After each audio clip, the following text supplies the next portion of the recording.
Hey, seventh graders, I want to give you some feedback on things that I saw as common errors and how you can fix those. So, one thing I noticed a lot of people were missing a heading in the upper right hand corner, or if you borrowed mine, you forgot to change it.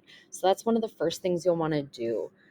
Put your name. So, my name is Ms. Overvold, the date that it's due. So, el 25 de octubre hora ocho, you could say Guatemala, whatever the case may be. And I would make sure you might need to adjust it, right? So it all fits.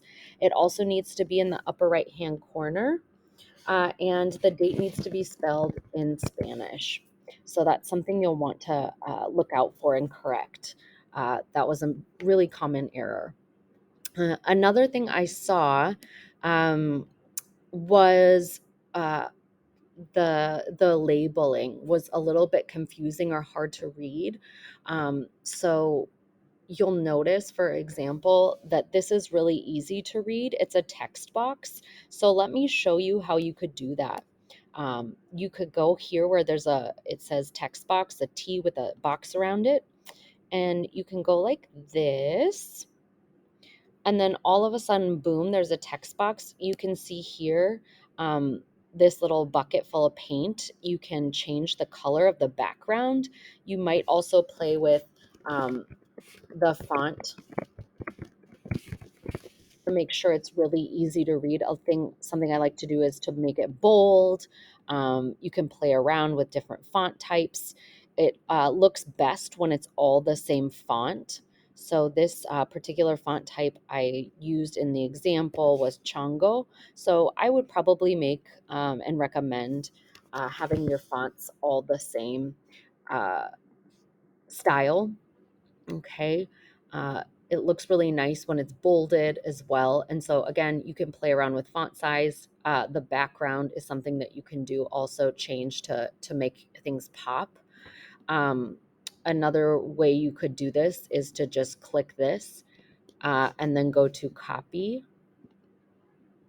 Oops. And then paste. And then you've got another example that you can just remove the old label, and you could do another one like alter offering. Okay, and then you just move it to where it needs to go. But that way they'll all look the same. And you can make it bigger so that it's easy to read. That's another approach if you want them all to look the same. Okay, so labels were something that was really tricky for folks. I also noticed sometimes they would get buried or they would be hard to read. So I want to show you something. So, for example, let's see here. Um, you can play around, like if you have like an image, you'll see. So this is like an exaggeration, but if you have an image covering something up, you can play around with the order. So if I want my label to come centered or to come to the front, um, you can go up here to arrange order, bring to front. And that way it's no longer being hidden. So I recommend doing that with your labels or any images that are overlapping. Okay. And then the other thing I wanted to mention was I saw a lot of folks that, let's pretend this is an image I found of a Mexican graveyard. A lot of times uh, you'll see here, right, it doesn't really fit in the box, maybe, or maybe the image is too stretched out, so it's hard to tell what it is. It could be overlapping. So you want to make sure that whatever image you choose is the appropriate size. So you may need to manipulate the size, and we want to make sure that it looks good uh, where it is. You don't necessarily need to have a frame around it.